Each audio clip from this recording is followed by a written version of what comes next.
Hello everyone, स्वागत है आप सभी का आपके अपने YouTube channel unique GK by Arvind में। आज हम लेकर आ रहे हैं आपके लिए अगली कविता अट नहीं रही है, जिसके कवि सूर्यकांत त्रिपाठी निराला है। इसी से पहले अगर आपने इस चैनल को लाइक, शेयर और सब्सक्राइब नहीं किया तो प्लीज़ इस चैनल को सबसे पहले लाइक, शेयर और सब्सक्राइब जरूर कीजिएगा। आइए शुरू करते हैं। आज अपनी कविता अट नहीं रही है। अट नहीं रही है आभा फागुन की तन सट नहीं रही है। देखिए कवि कहना क्या चाहता है। कवि फागुन मास की सुंदरता का वर्णन करता है और कहता है कि अट नहीं रही है। अट नहीं रही का मतलब क्या है? समा नहीं रही है। अट नहीं रही का मतलब समा नहीं रही है। क्या नहीं समा रहा है? आबा फागुन की। क्या नहीं समा रहा है? आबा फागुन की। फागुन मास, फागुन मास में क्या होता है? चारों तरफ हरियाली ही हरियाली होती है। पेड़ पौधों पर हरे, लाल, पीले फूल आने शुरू हो जाते हैं।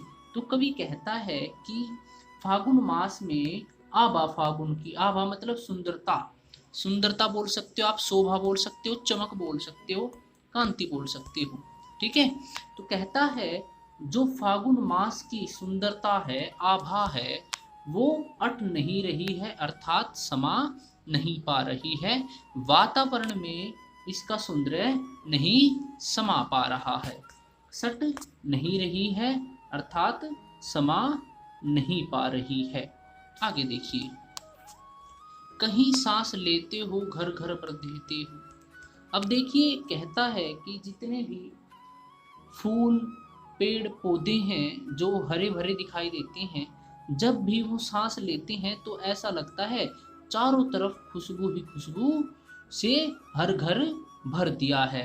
अर्थात कहने का तात्पर्य यह है कि फूल देखने में ऐसा लगते हैं, उनकी जो खुशबू है वो ऐसी प्रतीत होती है कि वो हर जगह समाई हुई लगती है। आगे देखिए। उड़ने को नभ में तुम पर पर कर देते हो। अब कवि क्या कहता है? उड़ने को नभ, नभ मतलब आकाश, नभ का मतलब क्या होता है? आकाश। पर क्या होता है? पंख। कहता है कि इतनी अधिक सुंदरता के कारण जो पक्षी है वो भी उड़ने के लिए तैयार हो जाते हैं, या वो भी इस सौंदर्य को देखकर उड़ने के लिए मजबूर हो जाते हैं। ठीक है। देखिए आगे देखिए। आंख हटाता हूं तो, क्या कहता है कवि? आंख हटाता हूं तो हट नहीं रही है। अब देखिए जो फागुन मास का सौंदर्य है वो इतना अधिक है, अर्थात इतनी सुंदरता है वातावरण के अंदर कि अगर कवि उनसे आंख हटाना भी चाहता है तो उसकी आंखें हट नहीं रही हैं।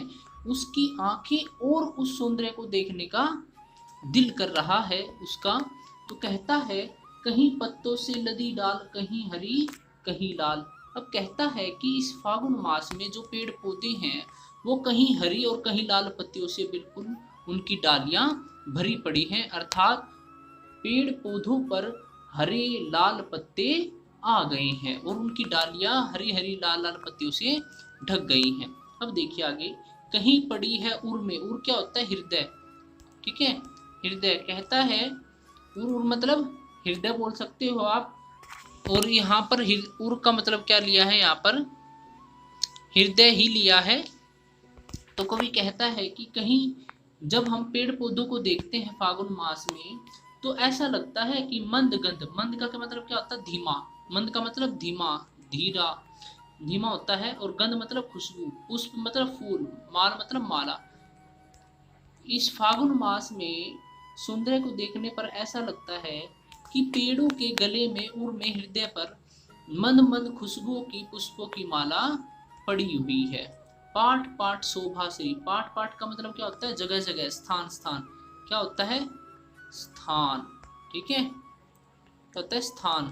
कहता है कि पाठ पाठ शोभा श्री। शोभा श्री का मतलब क्या होता है?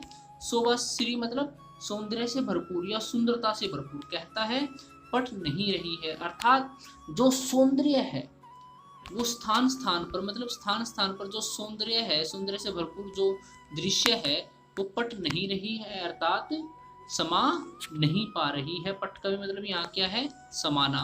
कहता है जो फागुन मास की सुंदरता है वो वातावरण में बिल्कुल भी नहीं समा पा रही।